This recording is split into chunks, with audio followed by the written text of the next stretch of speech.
Hello to all of you. चलो start करते हैं एम्स 2019 के क्वेश्चन पेपर का सॉल्यूशन का पार्ट थर्ड। ठीक है, तो नेक्स्ट क्वेश्चन देखते हैं। क्वेश्चन नंबर 76 देखो। कह रहा है कि correct order of bond dissociation energy.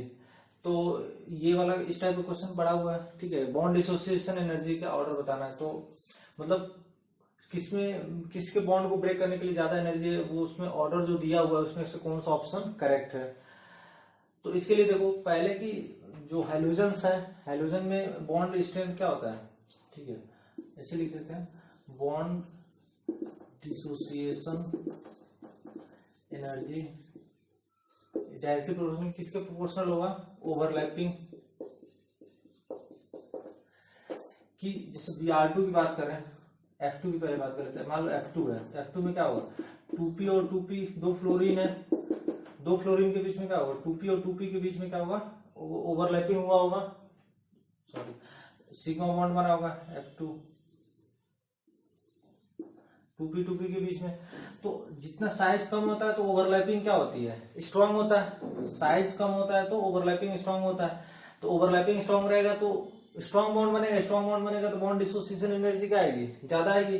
तो इसके साथ जैसे मान लो अगर Cl2 में जाएंगे तो Cl2 में क्या होगा, 3p के बीच में आएगा। तो बॉन्ड क्या होता जाएगा, वीक होता जाएगा। जैसे ही नीचे जाते जाएंगे तो बॉन्ड वीक होता है। तो ऑर्डर क्या होना चाहिए था, बॉन्ड ऑर्डर क्या होना चाहिए था, F2 को बॉन्ड ऑर्डर सबसे ज्यादा होना चाहिए, बॉन्ड डिसोसिएशन एनर्जी सबसे ज्यादा होना चाहिए। F2 के पास Cl2 then Br2 then I2 ये होना चाहिए, बट ऐसा होता नहीं है। होता क्या है कि जो F2 होता है, F के साइज बहुत कम होने की वजह से देखो, F और F के बीच में क्या होता है, साइज कम होने के बीच में इसमें रिपल्सन क्या होता है, मैक्सिमम होता है। रिपल्सन क्या होता है, मैक्सिमम होता है। अब रिपल्सन ज्यादा होने की वजह से ये दूर दूर जाना चाहेंगे, और दूर दूर जाना चाहेंगे तो ये वाला बॉन्ड क्या हो जाता है, वीक हो जाता है। तो वीक हो जाता है तो ये क्या होता है, ये यहाँ पे ना होकर इसका ऑर्डर क्या आता है, I2 के पहले आ जाता है। ठीक है, तो ऑर्डर क्या हो जाता है, final order of bond dissociation energy क्या हो जाएगा, सबसे ज्यादा किसका होगा, Cl2 का होगा। Cl2 के पास से किसका होगा, Br2 के पास से F2 देन I2। रिपल्सन की वजह से इसको पीछे जाना चाहिए, लेकिन आयोडीन में तो वैसे बहुत ज्यादा साइज होने की वजह से बॉन्ड क्या होता है, वीक होता है। इसकी वजह से क्या होता है, F2 की बॉन्ड डिसोसिएशन एनर्जी क्या होती है, I2 से ज्यादा होती है। ये करेक्ट ऑर्डर है।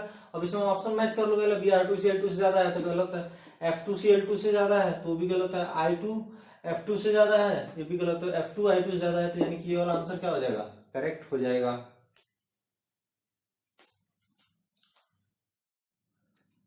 चलो नेक्स्ट क्वेश्चन नंबर 78 देखते हैं। इसमें क्या कह रहा है, करेक्ट रिलेशन इसमें से कौन सा रिलेशन करेक्ट है, थर्मोडायनेमिक्स का क्वेश्चन है। डेल्टा जी का रिलेशन दिया हुआ है।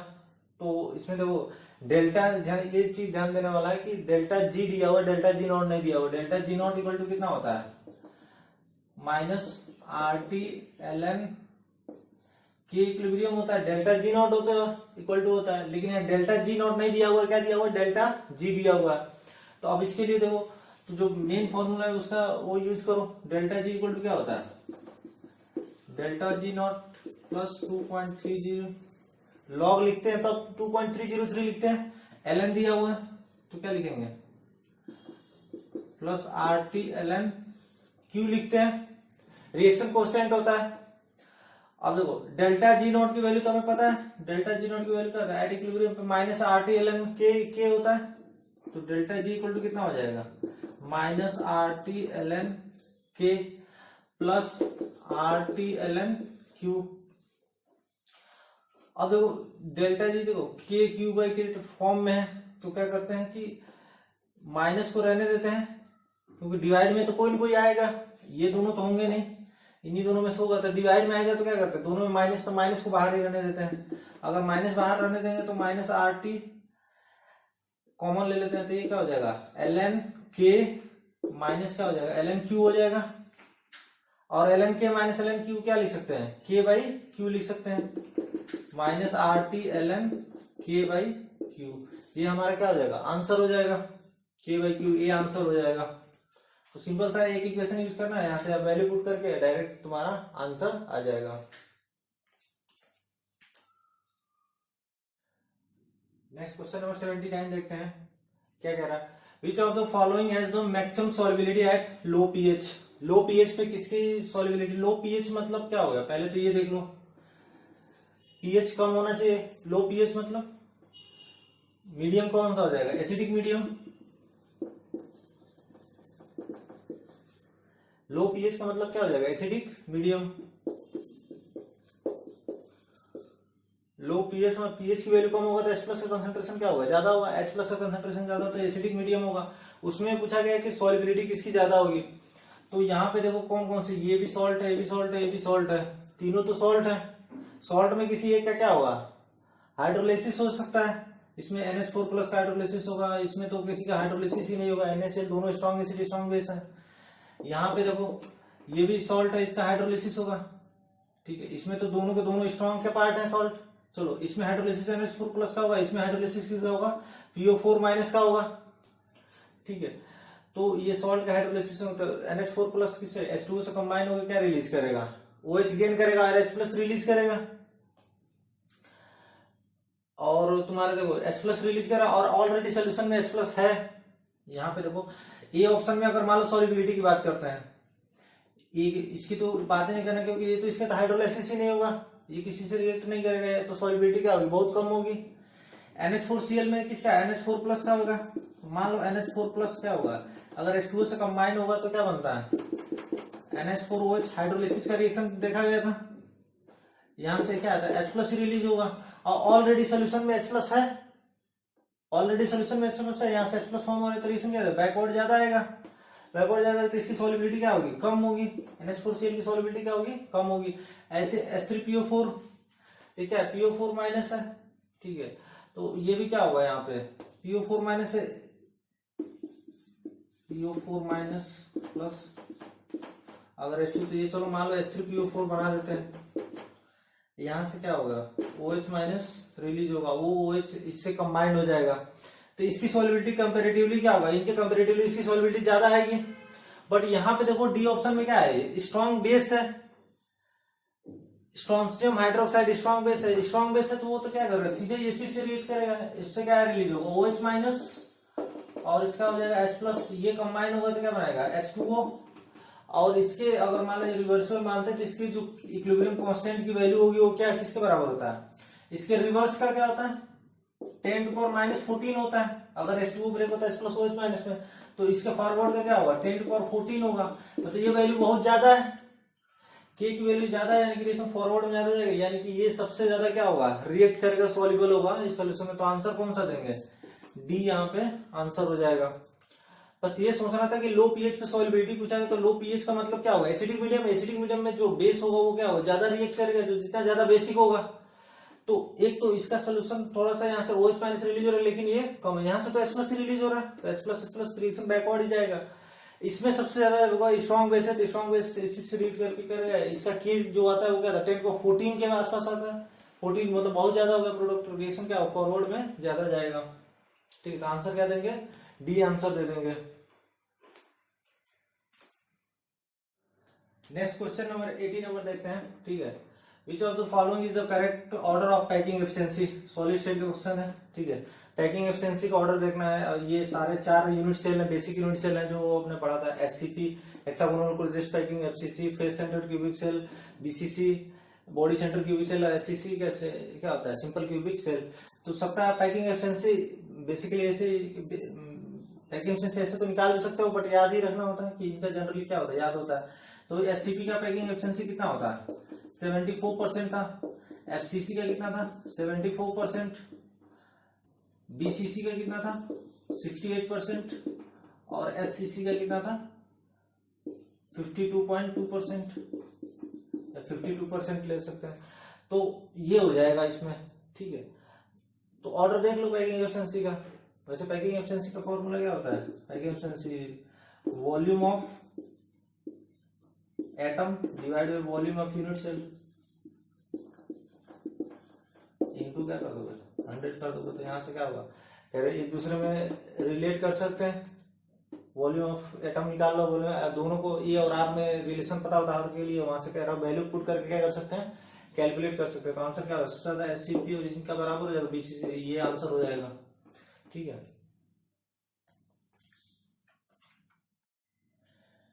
तो नेक्स्ट क्वेश्चन 81 नंबर क्वेश्चन देखते हैं। ठीक है, इसमें क्या कह रहा है, find out the empirical formula. Empirical formula बताना है। ठीक है, ये मोल कॉन्सेप्ट पे पढ़ा गया था। ठीक है, एम्पिरिकल फार्मूला निकालने का तरीका है। ठीक है, इसमें दो एटम का या तो वेट परसेंट या वेट रेशियो दिया रहता है। तो यहाँ पे क्या दिया, वेट परसेंट दिया हुआ है। 68% एक मेटल है, उसके बारे में नहीं, उसका एटॉमिक मास दिया हुआ है, ये नहीं बताया कौन सा है। ठीक है, एलिमेंट रिमेनिंग कौन सा है, ऑक्सीजन है, 32% ऑक्सीजन है। ठीक है, तो इसके एम्पिरिकल फार्मूला निकालने का तरीका पता था, क्या करना था, यहाँ एलिमेंट लिख लो। एलिमेंट कौन कौन से, M है और O है। यहाँ पे क्या लिखते हैं, परसेंटेज, उनके परसेंटेज या वेट रेशियो जो भी दिया, इसका कितना दिया हुआ, 68% दिया हुआ, और इसका कितना दिया हुआ, 32% दिया हुआ। इसके बाद क्या करते हैं, percent divide by atomic mass कर लो।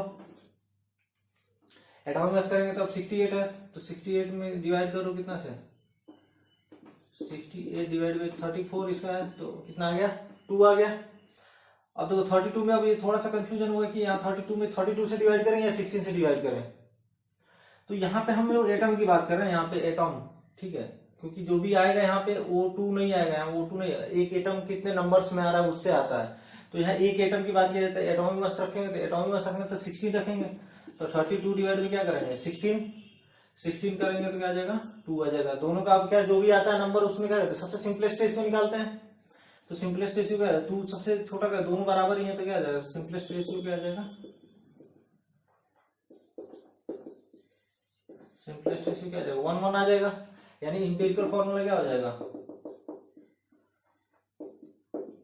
इंपिरिकल फॉर्मूला क्या हो जाएगा, MO हो जाएगा। आंसर कौन सा हो जाएगा, ये आंसर हो जाएगा। ठीक है,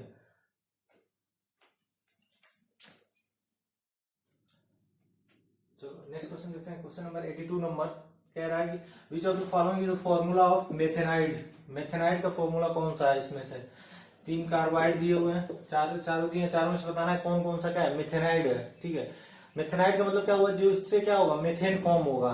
ठीक है, मेथेनाइड कौन सा होगा, जिससे मीथेन फॉर्म होगा H2O से रिएक्शन कराने के बाद से। ठीक है, तो एक तो ये कि डायरेक्ट रिएक्शन का सबका याद रखो कि इससे किससे क्या क्या बनता है। ठीक है, किससे क्या क्या बनता है तो वो याद रहेगा, तो डायरेक्ट में पता चलेगा कौन सा मेथेनाइड है, जिससे मेथेन बनता है वो क्या हो जाएगा, तुम्हारा मेथेनाइड हो जाएगा। एक तो वो तरीका। दूसरा क्या है कि इसमें Be2C सब में देखो, मेथेनाइड का मेथेन बना लो तुम। ठीक है, मेथेन बना लिया। इस कार्बन में कार्बन का ऑक्सीडेशन नंबर निकालो। ठीक है, कार्बन का ऑक्सीडेशन नंबर निकालेंगे तो क्या आएगा, यहाँ से ये इलेक्ट्रॉन को भी खींचेगा, क्योंकि ज्यादा इलेक्ट्रोनेगेटिव, तो ये जो -1 तो यहाँ पे कार्बन का ऑक्सीडेशन नंबर क्या आ जाएगा, -4। मतलब जिसमें कार्बन का ऑक्सीडेशन नंबर -4 होगा वो क्या हो जाएगा, मेथेनाइड हो जाएगा। तो अब निकालते जाओ, यहाँ पे कार्बन का ऑक्सीडेशन नंबर निकालेंगे तो बेरिलियम का क्या होता है, +2 होता है, +2 होगा। Be2 पहले निकालते, Be2C में क्या हो जाएगा, ये +2 इंटू 2 करेंगे 4 प्लस x इक्वल टू 0, तो x की वैल्यू कितना आ जाएगा, -4।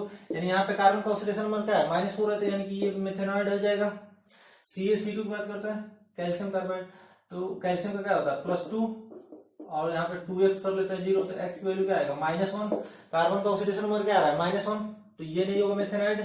Mg3C2 क्या करो, 2 इंटू +2 मैग्नीशियम और C3 3x कर लेते हैं 0, तो x इक्वल टू क्या होगा, -4/3। -4 तो ऑक्सीडेशन नंबर नहीं आ रहा है, तो ये भी नहीं होगा। Al4C3 क्या कर लो, +3 होता है एल्यूमिनियम का, +3 into 4 plus 3x equal to क्या करेंगे 0, तो 3x इक्वल टू कितना हो जाएगा, -12। 4 इंटू 3 करेंगे कितना जाएगा, -12। यानी x की वैल्यू कितना आ जाएगा, -4। यानी कि इसमें भी क्या आ रहा है, ऑक्सीडेशन नंबर -4 आ रहा है, तो ये भी मेथेनॉइड हो जाएगा। और पता है एल्यूमिनियम कार्बाइड Al4C3 से वाटर से रिएक्शन कराते हैं तो मेथेन बनता है, और Be2C से अगर वाटर की रिएक्शन कराते हैं तो भी क्या बनता है, मेथेन बनता है। तो आंसर क्या हो जाएगा, पहला और फोर्थ हो जाएगा। तब देख लो इसमें से फर्स्ट और फोर्थ कौन सा दिया हुआ है, ए दिया हुआ है, तो ये क्या हो जाएगा, आंसर हो जाएगा। नेक्स्ट क्वेश्चन देखते हैं, क्वेश्चन नंबर 83 क्या कह रहा है, विच of the following inert gas participate in the chemical reaction.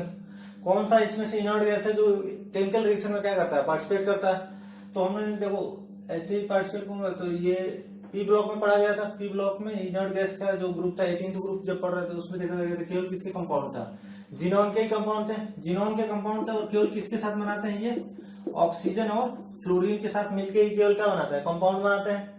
जैसे यहाँ पे देखा गया था HCF2, HCF4, HCF6, HCO2F2, HCOF4, HCO3F2, इस तरह के कंपाउंड ढेर सारे बना रहे थे जिनॉन।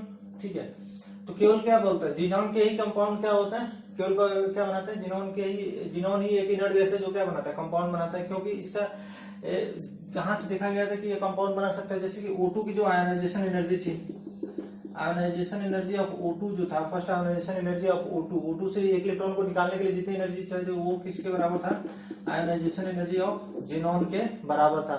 तो यहां से देखा गया था कि O2 अगर कंपाउंड बना सकता है, आयनिक कंपाउंड बना सकता है, तो ये जिनॉन भी बना सकता है। तो इस तरह के क्या होगा, यहाँ से देखा गया कि फर्दर डिस्कवर किया गया तो पता चला कि जिनॉन के कंपाउंड एग्जिस्ट करते हैं, वो भी किसके वजह से, फ्लोरीन और ऑक्सीजन, क्योंकि ये ज्यादा इलेक्ट्रोनिगेटिव होते हैं तो ही क्या करते हैं, इनके डी ऑर्बिटल्स के एनर्जी को क्या कर पाते हैं, कम कर पाते हैं, जिससे कि वो क्या होता है, हाइब्रिडाइजेशन पॉसिबल होता है। डी ऑर्बिटल कॉन्ट्रैक्शन पढ़ाता है, डी ऑर्बिटल कॉन्ट्रैक्शन, कि केवल मोर इलेक्ट्रोनिगेटिव एटम ही क्या करते हैं, डी ऑर्बिटल्स की एनर्जी को क्या कर पाते हैं, कम कर पाते हैं, जिससे कि वो दो एक दूसरे में क्या करें, हाइब्रिडेशन में पार्टिसिपेट कर सकते हैं। तो केवल कौन सा हो जाएगा, तो केवल ये किसकी वजह से, केवल मोर इलेक्ट्रोनिगेटिव कौन सा, ऑक्सीजन और फ्लोरीन ही है जो इसके डी ऑर्बिटल की एनर्जी को क्या कर पाते हैं, कम कर पाते हैं। तो इसलिए आंसर कौन सा हो जाएगा, जिनॉन। हीलियम नियॉन नहीं होंगे। ठीक है, और ऐसे भी डाउन द ग्रुप जाने पे क्या होता है, आयोनाइजेशन एनर्जी डिक्रीज होता है, इसलिए जिनॉन के आयोनाइजेशन एनर्जी क्या होती है, कम होती है। बाकी इनके कंपैरिजन में जो कि किसके बराबर हो जाता है, O2 के बराबर हो जाता है। बाकी इनकी आयोनाइजेशन एनर्जी तो बहुत ज्यादा होती है, तो वैसे भी पार्टिसिपेट नहीं करते, वो क्या होता है, इनर्ट होता है। ये भी इनर्ट है, बट इसमें क्या है, केवल फ्लोरीन और ऑक्सीजन के साथ ही केवल क्या बनाता है, बॉन्ड बनाता है। चलो नेक्स्ट क्वेश्चन नंबर देखते हैं 84 नंबर। ये किसी कोऑर्डिनेशन कंपाउंड का क्वेश्चन है। ठीक है, हाइब्रिडाइजेशन बताना है, हाइब्रिडाइजेशन एंड मैग्नेटिक बिहेवियर। ठीक है, hybridization and magnetic behaviour of complex एक दिया हुआ कौन सा, NiCO4 इज, और 4 ऑप्शन दिए हुए हैं। ठीक है, तो चलो देखते हैं, NiCO4 दिया हुआ है। ठीक है, तो पहले देखो कोऑर्डिनेशन नंबर, पहले तो कोऑर्डिनेशन नंबर देखो, कोऑर्डिनेशन नंबर कितना है, 4। कोऑर्डिनेशन नंबर कितना है, 4 है। कोऑर्डिनेशन नंबर 4 होने में 2 हाइब्रिडाइजेशन पॉसिबल होता है, एक कौन सा, एक तो sp3 होता है और एक dsp2 होता है। 2 हाइब्रिडाइजेशन पॉसिबल है। ठीक है, अब इसमें से देखते हैं कि कौन सा हाइब्रिडाइजेशन होगा। तो पहले तो क्या करते हैं, निकेल का कॉन्फ़िगरेशन लिखो। निकेल पे कौन सा चार्ज है, निकेल पे कोई चार्ज नहीं, क्योंकि कार्बन में CO का क्या होता है, ऑक्सीडेशन नंबर क्या, CO पे कोई चार्ज नहीं होता, तो निकेल का क्या आ जाएगा, 0 हो जाएगा, निकेल पे 0 चार्ज होगा। कॉन्फ़िगरेशन लिखेंगे तो क्या आएगा, इसका कितना होता है राउंड नंबर 28, तो 4s2 एंड 3d8 आता है। ठीक है, 4s2 3d8। अब देखो पहले ये बना लेते हैं, D का बना लेते हैं, 3d8 एंड 4s2,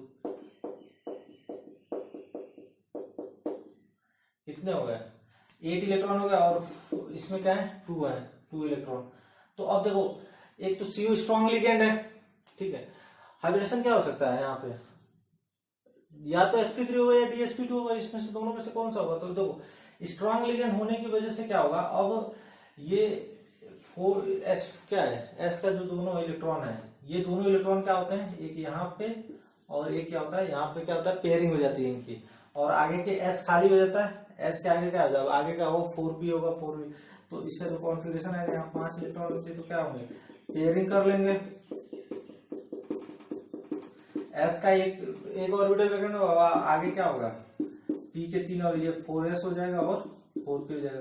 तो इनके पार्टिसिपेट क्या करेंगे, इसमें क्या आएगा, CO लिगेंड आएंगे। ठीक है, 4s 4p क्या हो जाएगा, वैकेंट हो जाएगा। इसमें क्या करेंगे, लिगेंड आएंगे, और हाइब्रिडेशन मतलब इनके ऑर्बिटल क्या करेंगे, कंबाइंड करके हाइब्रिड ऑर्बिटल बनाएंगे, और इसमें CO क्या होगा, ऐड होगा। तो हाइब्रिडेशन क्या हो जाएगा, sp3, हाइब्रिडेशन क्या आ गया, sp3।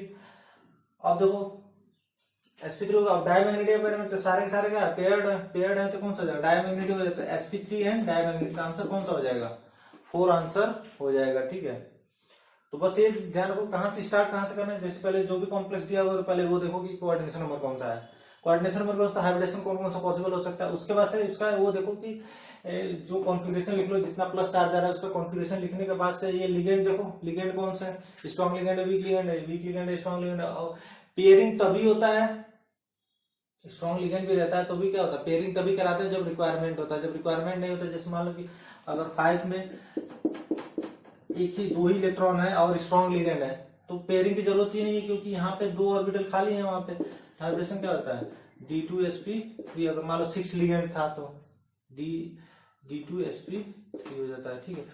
जहां पे पेयरिंग का रिक्वायरमेंट होता है वहीं पे पेयरिंग होता है। और अगर मान लो पेयरिंग कराने से कोई इफेक्ट नहीं आ रहा है हाइब्रिडेशन में तो भी पेयरिंग नहीं होती है, ठीक है। तो यहां से क्या आ जाएगा, sp3 एंड डायमैग्नेटिक आंसर आ जाएगा।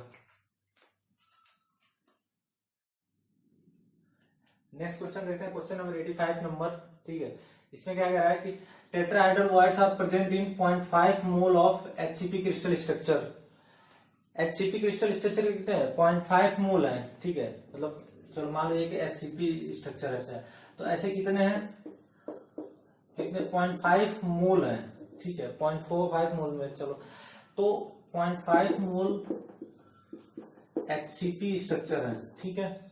तो मतलब कितने स्ट्रक्चर होगा, 0.5 इंटू 6.02 इंटू 10⁻23 HCP स्ट्रक्चर होगा। एक मोल में कितना होता है, 6.02 इंटू 10⁻23। तो कितने HCP स्ट्रक्चर होगा, 0.5 इंटू 6.02 इंटू 10⁻23 HCP स्ट्रक्चर हो गया।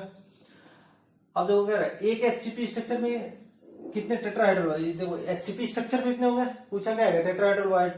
तो HCP में कितने टेट्राहेड्रल वॉइड होते हैं, ठीक है। तो ये लिखा है, देखो क्लोजेस्ट पैकिंग के लिए एक टर्म लिखाया गया था, क्लोजेस्ट पैकिंग। क्लोजेस्ट पैकिंग के लिए यदि जेड क्या होगा, इफेक्टिव नंबर ऑफ एटम क्या होगा, अगर मान लो कि जेड है, अगर effective number of atom Z है तो टेट्राहेड्रल वॉइड कितने होंगे 2Z और ऑक्टाहेड्रल वॉइड कितने होंगे जेड होंगे। तो टेट्राहेड्रल वॉइड पूछा गया। तो देखो क्लोजेस्ट पैकिंग कौन कौन सा होता है, HCP and FCC।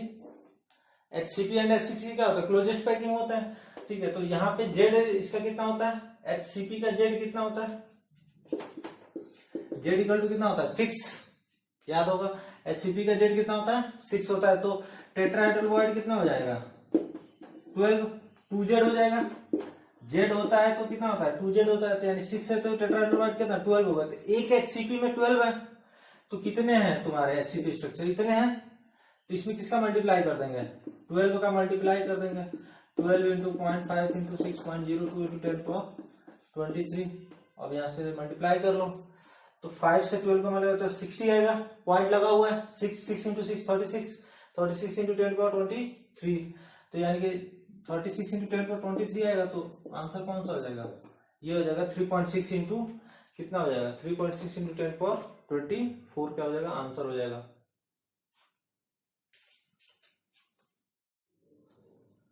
Next question, question number 86 देखते हैं। कह रहा है which element can show the oxidation state from 4 to 6। कौन सा ऑक्सीडेशन, कौन सा एलिमेंट है जो 4 to 6 ऑक्सीडेशन स्टेट मतलब शो कर सकता है, कैन शो मतलब कौन शो कर सकता है, ठीक है। तो इसमें देखो पहले एलिमिनेट करते हैं मैग्नीशियम का। देखो मैग्नीशियम का तो ये क्या है एल्कलाइन अर्थ मेटल होता है, तो इसका ऑक्सीडेशन स्टेट कंफर्म में क्या है +2 होता है, ठीक है। और बाकी के ऑक्सीडेशन स्टेट लिख लेते हैं। देखो आयरन का जो ऑक्सीडेशन स्टेट होता है क्या होता है +2 होता है, +3 होता है, ठीक है।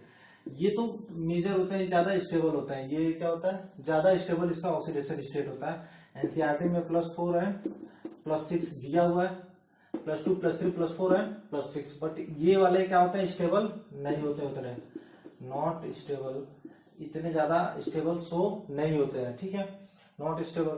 क्योंकि इनसे बाद में इलेक्ट्रॉन का हायर ऑक्सीडेशन स्टेट का इलेक्ट्रॉन निकालना क्या होता है टफ हो जाता है, क्योंकि बहुत ज्यादा इलेक्ट्रॉन डी में तो ऐसे इलेक्ट्रॉन होते हैं, बाद के इलेक्ट्रॉन निकालना क्या होता है टफ होता है। तो इसलिए +4 और +6 क्या होता है और स्टेबल नहीं होते। तो वर्ल्ड का देखो +2 एंड +3 इसका भी क्या होता है स्टेबल होता है, ठीक है। और इसका +4 शो करता है, लेकिन ये इतना स्टेबल नहीं होता है, नॉट स्टेबल। नॉट स्टेबल मतलब निकालने के लिए एनर्जी ज्यादा देनी पड़ेगी, तो ज्यादा देनी पड़ेगी तो वो आसानी से फॉर्म नहीं होगा, ठीक है, बट शो कर सकता है कौन सा, +4। अब आता है क्रोमियम पे। क्रोमियम का ऑक्सीडेशन स्टेट कहां से होता है, +1 +2 +3 +4 +5 एंड +6। इसका जो सबसे स्टेबल वाला होता है वो कौन सा है, +1 +3 एंड +6। ये क्या होता है, स्टेबल वाले होते हैं। ये कॉन्फ़िगरेशन क्या होता है इनका, स्टेबल होता है। ये एक ऑक्सीडेशन स्टेट क्या होता है, स्टेबल होता है, तो +6। तो देखो इसमें जनरली हम आयरन का कौन सा कंसीडर, +2 +3, इसका भी क्या होता है, +2 +3 कंसीडर करते हैं। इसका क्या करेंगे, पूरा यहाँ से यहाँ तक कंसीडर करते हैं, 1 से लेके 6 तक कंसीडर करते हैं, ठीक है। तो पूछा गया कि 4 to 6 कौन सा शो कर सकता है, और एक ही ऑप्शन है, तो तुम्हारे कौन सा टिक करेंगे, क्रोमियम को ही टिक करेंगे। क्रोमियम क्या होगा, ज्यादा बेटर आंसर होगा कि क्रोमियम क्या होगा, +4 +6 ऑक्सीडेशन स्टेट शो कर सकता है। बाकी में +2 +3 ही मेजरली शो करते हैं। फेरस फेरिक, इसका होता है कोबाल्टस कोबाल्टिक, ये होता है, ठीक है। मैग्नीशियम का तो कंफर्म है क्या था, +2 ऑक्सीडेशन स्टेट ही होता है, ठीक है। तो आंसर कौन सा जाएगा, क्रोमियम।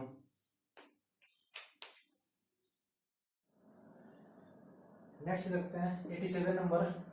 87 नंबर क्या कह रहा है, इसका है सरफेस केमिस्ट्री का question. Which of the following is incorrect about the colloidal solution? colloidal solution पढ़ा था, colloidal solution को डिफरेंट टाइप से क्या किया गया था, क्लासिफाई किया गया था। एक लायोफिलिक लायोफोबिक के बेसिस पे कि कितने वाटर में सॉल्युबल होते हैं और कौन से सॉल्युबल नहीं होते, इसके बेसिस पे क्लासिफाई किया गया था। मॉलिक्यूल्स के बेसिस पे 3 पार्ट में क्लासिफाई किया गया था। इस डिस्पर्स्ड और डिस्पर्जन मीडियम के बेसिस पे क्लासिफाई किया गया था। तो डिफरेंट टाइप से क्या है, कोलाइडल सॉल्यूशन क्लासिफाई होता है। इसमें एक लायोफिलिक और लायोफोबिक के बारे में स्टेटमेंट्स दिए हैं, उसमें बताना है कि इनकरेक्ट स्टेटमेंट कौन सा है, इनकरेक्ट कौन सा है। तो पहला देखो क्या कह रहा है, lyophobic sol are more stable than lyophilic. यही क्या है तुम्हारा, इनकरेक्ट है। ये क्या है, इनकरेक्ट है, क्योंकि लायोफिलिक सॉल क्या होता है, मोर सॉल्युबल होते हैं, मोर सॉल्युबल और स्टेबल होते हैं। मोर सॉल्युबल होता है और स्टेबल होता है किसमें, वाटर डिस्पर्जन मीडियम में। ये इतने ज्यादा स्टेबल नहीं होते हैं, और क्या होते हैं, वाटर में इतने सॉल्युबल नहीं होते, क्या वाटर हेटिंग होते हैं, ये वाटर लविंग होते हैं। तो ये स्टेटमेंट क्या हो जाएगा, इनकरेक्ट हो जाएगा, यही आंसर हो जाएगा। और नेक्स्ट देखते हैं, लायोफिलिक कोलाइड कह रहा है has a unique property of लायो प्रोटेक्टिंग लायोफोबिक कोलाइड। तो लायोफिलिक कोलाइड क्या करता है, लायोफोबिक कोलाइड को क्या करता है, प्रोटेक्ट करता है। तो हाँ ये करेक्ट है, क्योंकि इसमें इससे रिलेटेड एक देखा गया था ना, कौन सा गोल्ड नंबर था, गोल्ड नंबर क्या था कि लायोफोबिक कोलाइड को प्रोटेक्ट करने के लिए, किसी standard amount of gold salt को प्रोटेक्ट करने के लिए जितना क्या रिक्वायर्ड होगा, लायोफिलिक कोलाइड का जितना अमाउंट रिक्वायर्ड होता है, जितना मिलीग्राम रिक्वायर्ड होता है, उसी को क्या बोलते हैं, गोल्ड नंबर बोलते हैं। तो लायोफिलिक कोलाइड की ही प्रॉपर्टी होगी, वो क्या करता है, दूसरे को प्रोटेक्ट करता है। तो बी क्या है, करेक्ट है। Lyophilic colloid are more soluble than lyophobic. तो ये सही है कि लायोफिलिक क्या होता है, वाटर लविंग होता है, इसलिए क्या होते हैं, मोर सॉल्युबल होते हैं। तो ये भी करेक्ट है। तो इनकरेक्ट ही बताना था, तो आंसर क्या हो जाएगा, आंसर क्या हो जाएगा, ये आंसर हो जाएगा, ठीक है।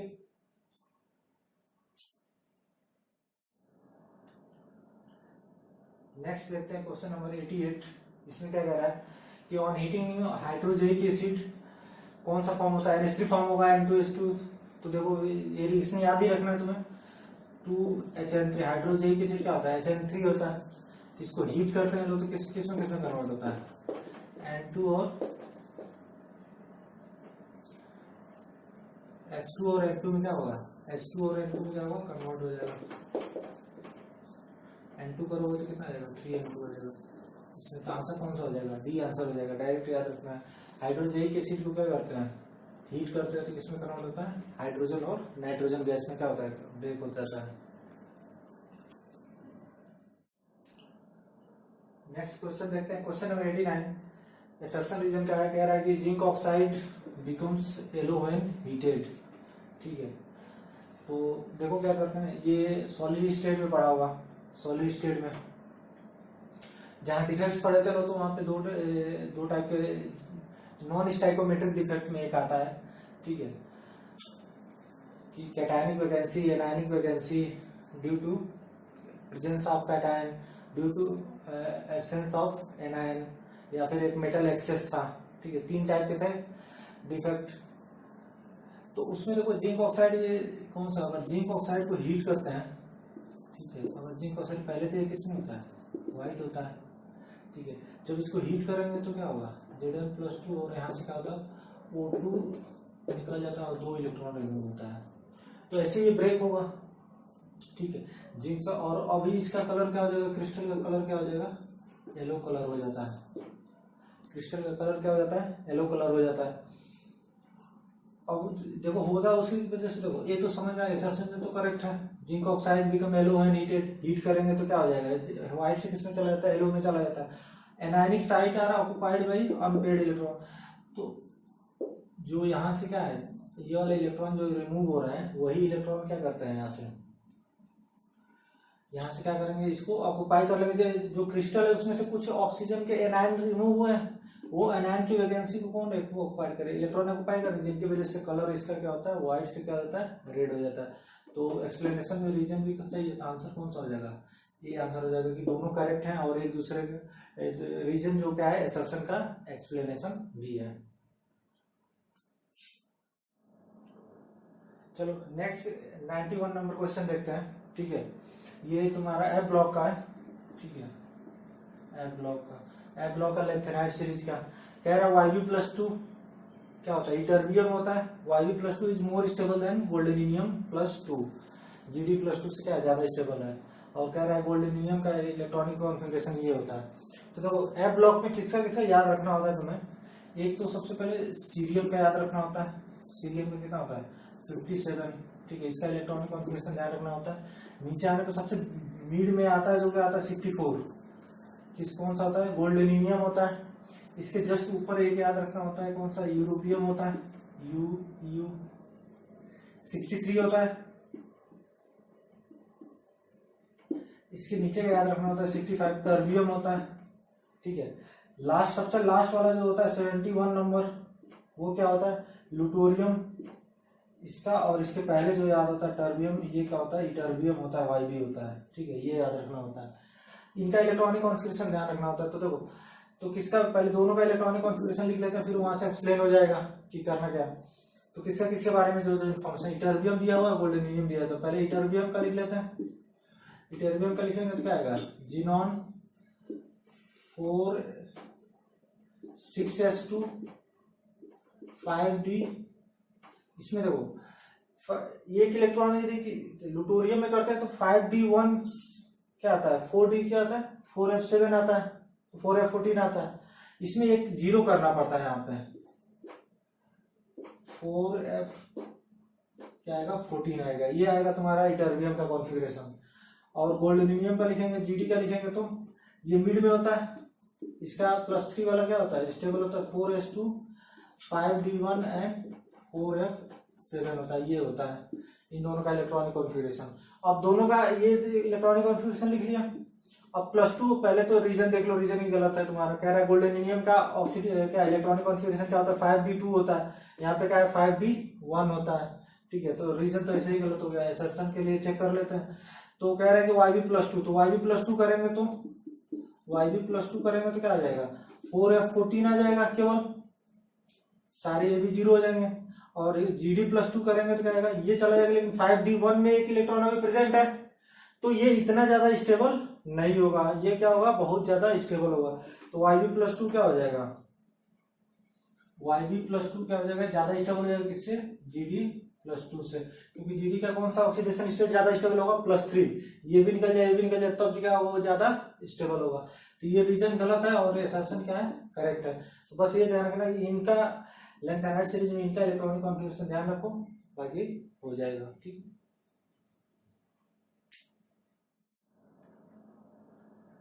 नेक्स्ट देखते हैं क्वेश्चन नंबर 92। इसमें क्या कह रहा है, असर्शन रीजन क्या है, कह रहा है कि chemical property of different isotopes are same. Chemical property क्या होती है, आइसोटोप्स की सेम होती है, तो सही बात है, एटॉमिक नंबर क्या होगा, सेम होगा। एटॉमिक नंबर सेम होगा तो मतलब प्रोटॉन जो होंगे आउटर शेल में कौन पार्टिसिपेट करेगा, रिएक्शन में इलेक्ट्रॉन पार्टिसिपेट करते, ज्यादातर बॉन्ड ब्रेक होता है, बॉन्ड जुड़ता है, क्या होता है, जो भी होता है, ठीक है।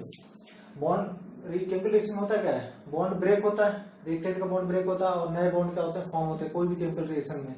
तो बॉन्ड ब्रेक होता है तो मतलब जो पार्टिसिपेट कौन करते हैं, इलेक्ट्रॉन पार्टिसिपेट करते हैं। और इलेक्ट्रॉन क्या होता है कि जो भी पार्टिसिपेट करेंगे वो कुछ इलेक्ट्रॉन क्या बॉन्ड ब्रेक कर रहे हैं, तो दूसरे से इलेक्ट्रॉन कंबाइन हो रहे हैं। तो अगर सेम नंबर ऑफ इलेक्ट्रॉन है, मतलब एक ही एटम के जो सेम नंबर ऑफ इलेक्ट्रॉन, तो सेम टाइप की क्या करेंगे, बॉन्डिंग करेंगे। आइसोटोप्स क्या होता है, जिसमें न्यूट्रॉन और क्या होता है, न्यूट्रॉन क्या होता है, डिफरेंट हो सकते हैं, उनकी वजह से क्या होता है, उनका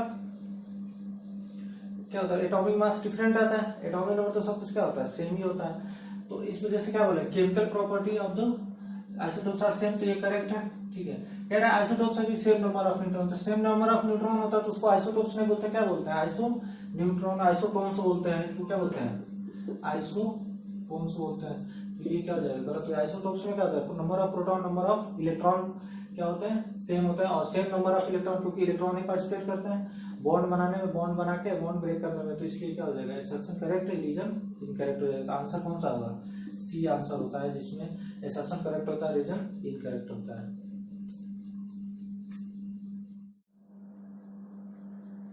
नेक्स्ट क्वेश्चन, क्वेश्चन नंबर 94 देखते हैं। थर्मोडायनेमिक्स का है क्वेश्चन, ठीक क्वेश्चन है। इसमें क्या कह रहा है कि 1 mole of butane is heated, butane को हीट कर रहे हैं, हीट कर रहे हैं, तो क्या फॉर्म हो रहा है, CO2 और H2O फॉर्म हो रहा है। देखो यहाँ पे बोला CO2 गैस और H2O लिक्विड फॉर्म हो रहा है। हीट करेंगे तो कंबस्शन रिएक्शन होगा, क्या होगा, ऑक्सीजन के प्रेजेंस में हीट करेंगे तभी ऑक्सीजन आ रहा है, ऑक्सीजन के प्रेजेंस में H2O लिक्विड फॉर्म हो रहा है। देन बताना है कि देन वर्क डन बताना है, वर्क डन कितना होगा, और ATM लीटर में दिया हुआ है। तो एक रिएक्शन दिया हुआ और वहां से वर्क डन बताना है। तो इस टाइप के क्वेश्चन के लिए अगर पहले लिख लेते हैं, रिएक्शन लिख लेते हैं, C4H10 O2 से रिएक्शन कराते हैं, और क्या बनेगा, CO2 गैस बन रहा है और H2O क्या हो रहा है, लिक्विड। अब बैलेंस कर लेते हैं रिएक्शन को, कार्बन 4 है तो 4CO2, हाइड्रोजन 10 है तो कितना करेंगे, 5H2O। अब ऑक्सीजन देख लो, 4 और 4 into 2 करेंगे तो 8 और 5 कितना होगा, 13। तो यहाँ पे क्या कर देते हैं, 13/2 कर देते हैं। ये भी गैस है, ये भी गैस होगा, ये भी गैस है। अब देखो इसमें जो वर्क निकालना था, केमिस्ट्री में हम लोग वर्क लिखते हैं तो वर्क क्या होता है, -PdV होता है। केमिस्ट्री में जो अगर सिंपल, तो मैं किसने सिस्टम में वर्क किया, सराउंडिंग में वर्क किया, उसे कुछ भी नहीं पूछा गया, तुमसे वर्क डन पूछा गया, तो वर्क का फॉर्मूला लगाओ, जो आंसर है वही आंसर दे दो। ठीक है, तो क्या हो जाएगा, PdV। ठीक है, अब देखो प्रेशर और डीवी तो दिया नहीं है, तो हम इसको एक तरीके से ऐसे निकाल सकते हैं, जैसे PV इक्वल टू क्या होता है, nRT होता है, तो PdV इक्वल टू क्या लिख सकते हैं, डेल्टा NgRT लिख सकते हैं। तो इसका यूज करेंगे हम लोग, इसका यूज रिएक्शन के लिए वर्क डन में निकालने में यूज किया जाता है। ठीक है, इसको ध्यान रखना, जब भी रिएक्शन में अगर कहीं सिस्टम में ऐसे पिस्टन दिया हुआ है, एक्सपेंड हो रहा है, जो भी हो रहा है, तो वहां से वर्क ये निकाल सकते हैं। रिएक्शन टाइप का दिया रहेगा तो डेल्टा NgRT से क्या निकाल सकते हैं, वर्क निकाल सकते हैं।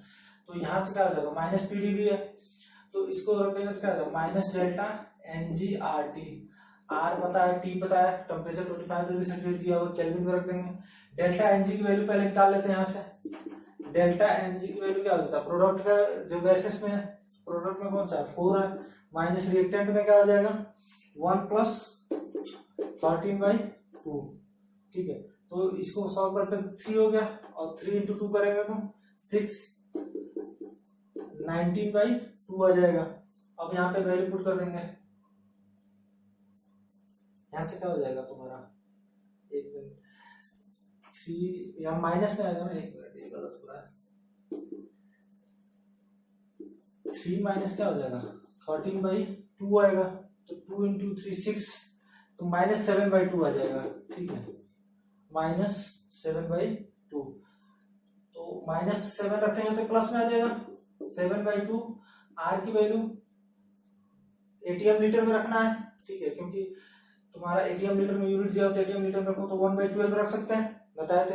R की वैल्यू कितना होता है, 0.0821, उसको 1/12 लिख सकते हैं। टेम्परेचर कितना लिखेंगे, 25 डिग्री सेंटीग्रेड, तो केल्विन में लिखेंगे तो 2298 कर देंगे, और इसको आगे सॉल्व कर लेंगे तो जो आंसर आना होगा तुम्हारा आंसर आ जाएगा 85.6, ये इतना आंसर आ जाएगा, बी आंसर हो जाएगा तुम्हारा। ठीक है, तो ये है कि अगर वर्क डन अगर रिएक्शन में दिया रहेगा तो रिएक्शन में इस तरह का कैलकुलेट कर लेंगे। ठीक है।